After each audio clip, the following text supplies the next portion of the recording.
కొంతమందినైనా దేవుని వాక్యం చేత బలపరచాలని, మరి కొంతమందినైనా యేసయ్య రాకడ కొరకు సిద్ధం చేయాలని, ప్రభు వస్తే నీవు ఎక్కడ అని క్రైస్తవ సంఘాన్ని తట్టి లేపాలని నా వంతుగా ఈ కార్యక్రమాలను మీ మధ్యలోనికి తీసుకొని వస్తున్నాను. ప్రియులారా, దేవుని వాక్యములో నుండి అపోస్తుల కార్యములు 8వ అధ్యాయము 39వ వచనాన్ని మనం జ్ఞాపకం చేసుకుందాం. నపుంసకుడు సంతోషించుచు తన త్రోవను వెళ్ళెను. పిల్లరా, ఎంత చక్కని ఆశీర్వాదకరమైన మాట అండి. ఒక నపుంసకుడు సంతోషించుచు తన ఇంటికి వెళ్ళాడు. ఒక మంత్రి, దేవుని బిడ్డలారా, సంతోషించుచు తన ఇంటికి వెళ్ళాడు. పరలోక రాజ్యములో ఎవరుంటారు అంటే, దేవుని బిడ్డలారా, పరలోక రాజ్యములో ఎవరుంటారు అంటే మార్పు చెందిన వాళ్ళే ఉంటారండి. అపోస్తుల కార్యం 8వ అధ్యాయములో ఒక నపుంసకుడు, ఒక మంత్రి మార్పు చెందాడు. అలాగే అపోస్తుల కార్యములు 9వ అధ్యాయములో యేసు ప్రభుకి శత్రువు సౌలు పౌలుగా మార్పు చెందాడు. అపోస్తుల కార్యం 10వ అధ్యాయములో ఒక అన్యుడు కొర్నేలి మార్పు చెందాడు. పిల్లరా, పరలోక రాజ్యంలో ఎవరుంటారు? మీ సంఘం వాళ్ళ, దేవుని బిడ్డలారా, వేరే సంఘస్థులా, పోనీ మా సంఘస్థులా, వీళ్ళుంటారు వాళ్ళుంటారు అని నువ్వు అనుకుంటే, దేవుని బిడ్డలారా, పరలోక రాజ్యంలో ఒకవేళ వాళ్ళు ఉండరేమో. మా సంఘం ఉంటుంది అని నువ్వు అనుకుంటే, దేవుని బిడ్డలారా, పరలోక రాజ్యంలో సంఘాలు ఉండవు. అక్కడ ఎవరుంటారో తెలుసా? యేసు ప్రభు రక్తము చేత కడగబడిన వాళ్ళు ఉంటారండి. దేవుని బిడ్డలారా, యేసు ప్రభు చేత రక్షించబడిన వాళ్ళు పరలోక రాజ్యములో ఉంటారండి. సంపూర్ణమైన మారు మనసు పొందిన వాళ్ళు పరలోక రాజ్యములో పిల్లర ఉంటారు. ఒక నపుంసకుడు సంతోషించుచు తన ఇంటికి వెళ్ళాడు, తన త్రోవలో వెళ్ళాడు. పిల్లరా, ఈయన నపుంసకుడే కానీ, దేవుని బిడ్డలారా, ఒక మంత్రి అండి. ఆఫ్రికా ఖండం, ఇథియోపియా నుంచి ఆసియా ఖండం, యెరూషలేములో ఉన్న దేవుని మందిరానికి వచ్చాడండి ఆ ప్రభుని ఆరాధించటానికి. దేవుని బిడ్డలారా, 2500 కిలోమీటర్లు ప్రయాణము చేసి, దేవుని బిడ్డలారా, ఆ ప్రభుని ఆరాధించుకోటానికి వచ్చాడు. దేవుని బిడ్డలారా, ఇండియా నుంచి దుబాయ్ 2500 కిలోమీటర్లు. దేవుని బిడ్డలారా, ఆఫ్రికా ఖండం, ఇథియోపియా నుంచి ఆసియా ఖండం, దేవుని బిడ్డలారా, యెరూషలేముకి 2500 కిలోమీటర్లు. పిల్లరా, అరణ్యములో రథం మీద వెళుతున్నాడండి. ఈనాడు మనకు అన్నీ ఉన్నాయి, అన్ని సుఖాలు ఉన్నాయి, అన్ని వనరులు ఉన్నాయి. దేవుని బిడ్డలారా, మనకి చక్కని ప్రయాణ సౌకర్యాలు ఉన్నాయి. కానీ దేవుణ్ణి మనం ఆరాధించట్లేదే. బైబిల్ గ్రంథంలో షాబా దేశపు రాణి 1200 కిలోమీటర్లు అరణ్యములో ప్రయాణం చేసి సొలొమోను మహారాజు కట్టిన దేవాలయాన్ని దర్శించిందండి. దేవుని బిడ్డలారా, ఆ దేవుణ్ణి ఆరాధించుకుందండి. మనందరికీ బాగా తెలుసు, తూర్పు దేశపు జ్ఞానులు, దేవుని బిడ్డలారా, యేసు ప్రభు దగ్గరకు రావటానికి క్రైస్తవ పండితులు ఎలా చెబుతున్నారు? 2 సంవత్సరాలు పట్టింది. పిల్లరా, వాళ్ళు వచ్చి యేసు ప్రభుని చూచి అత్యానంద భరితులయ్యారు. అంత మాత్రమే కాదు, యేసయ్యను ఆరాధించారు, యేసు ప్రభు దగ్గర సాగిలపడ్డారు, యేసు ప్రభు దగ్గర బోర్ల పడ్డారు.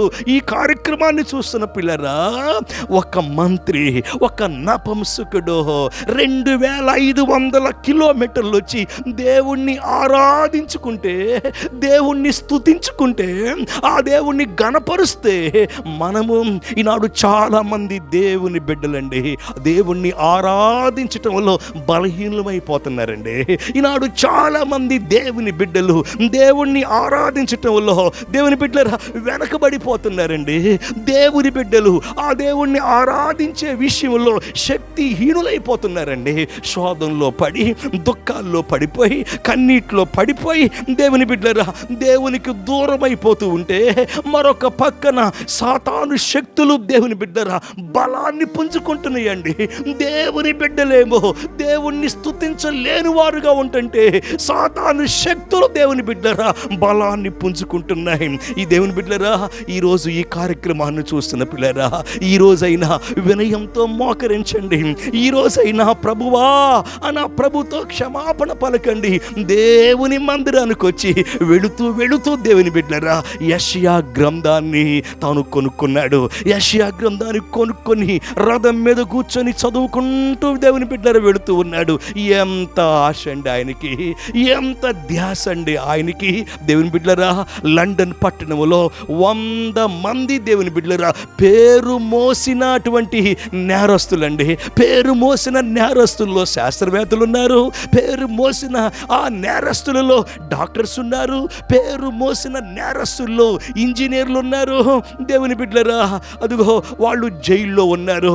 జడ్జి అన్నాడు, ఒకవేళ పొరపాటున మీ జీవితం అంతా ఈ చెరసాల్లోనే మీరు ఒకవేళ ఉంటే, మీ జీవితం అంతా ఈ జీవిత ఖైదుని మీరు ఒకవేళ అనుభవించాలి అనుకుంటే మీతో ఏ గ్రంథాన్ని తీసుకుని వెళతారు, మీతో ఏ పుస్తకాన్ని తీసుకుని వెళతారు అంటే దేవుని బిడ్డరా అదిగో పేరు మోసిన నేరగాళ్ళు చెప్పిన మాట, మా జీవితం అంతా ఈ చెరసాల్లోనే మేము ఒకవేళ ఉండవలసి వస్తే, మా బతుకంతా ఈ చెరసాలలోనే మేము ముగించవలసి వస్తే మాతో మేము ఉంచుకునే పుస్తకం బైబుల్. దేవుని బిడ్డరా దేవుని ఈరోజు ఈ కార్యక్రమాన్ని చూస్తున్న పిల్లరా ఒక నపంసకుడు అంటే ఆడా కాదు, ఒక మగ కాదు, అంత మాత్రమే కాదు ఒక మంత్రి. ఎంత ఆశ అండి ఆయనకి దేవుణ్ణి ఆరాధించాలని, ఎంత ధ్యాస అండి దేవుణ్ణి ఆరాధించాలని. దేవుణ్ణి ఆరాధిస్తూ దేవుని గ్రంథాన్ని చదువుతున్నాడు. పిలుపు అనే భక్తుడితో దేవుడు మాట్లాడాడు, పిలుపు నువ్వు వెళ్ళి ఆ నపుంసకుని దర్శించు. దేవుని బిడ్డరా అదిగో నపుంసకుడి దగ్గరికి పిలుపు వెళ్ళాడు. 8వ అధ్యాయం అపోస్తలుల కార్యం 30వ వచనంలో అతడు నువ్వు చదివినది గ్రహించుచున్నావా అని అడగగా అతడు ఎవడైనను నాకు త్రోవ చూపుకుంటే ఎలాగూ గ్రహింపగలని చెప్పి రథమెక్కి తనతో కూర్చుండమని పిలుపును వేడుకొనగా అతడు లేఖనమందు చదువుచున్న భాగము ఆయన గొర్రెవలే వదకు తేబడననే వాక్యము. దేవుని బిడ్డలారా ఆ వాక్యాన్ని విన్నాడు, పరవశం చెందాడు. వాక్యాన్ని విన్నాడు, తన్మయం చెందాడు. వాక్యాన్ని విన్నాడు, గ్రహించాడు. అంత మాత్రమే కాదు, వాళ్ళు త్రోవలో ఉండగానే పిలుపు నపుంసకుడు ఇద్దరు నీళ్లలోనికి దిగిరి అంతటా పిలుపు అతనికి బాప్తిసమిచ్చెను. పిల్లరా అదిగో దేవుని బిడ్డలు ఎంత చక్కని మాట అండి. వాళ్ళు త్రోవలో ఉండగానే బాప్తిసం తీసుకున్నారండి. ఇచ్చే పిలుపు ఉన్నాడు, తీసుకునే నపుంసకుడు ఉన్నాడు, చూసే దేవుడున్నాడు. దేవుని బిడ్డరా బాప్తిసం తీసుకున్నాడు, పరిపూర్ణమైన దేవుని బిడ్డగా మారిపోయాడు. సంతోషించుచు రథం ఎక్కి దేవుని బిడ్డరా సంతోషించుచు తన దేశానికి వెళ్ళాడు. ఇథియోపియా దేశానికి సువార్తను ప్రకటించాడు. ఈ కార్యక్రమాన్ని వీక్షిస్తున్న పిల్లరా మీరు సంతోషంగా ఉన్నారా? దేవుడిచ్చిన రక్షణ ఆనందంతో ఉన్నారా?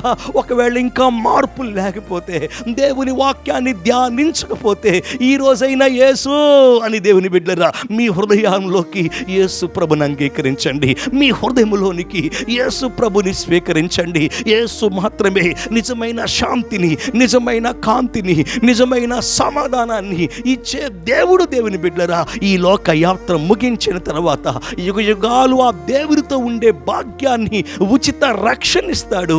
ఆయనకే మనల్ని మనం అప్పగించుకుందాం. ప్రభువా ఈ కార్యక్రమాన్ని వీక్షించిన బిడ్డలు అంతకంతకు మీలో వర్ధిల్లటానికి సహాయం దయచేయడైనా. ఒక నపుంసకుడు ఎంత ఆశ ప్రభువా, ఎంత ధ్యాస ప్రభువా.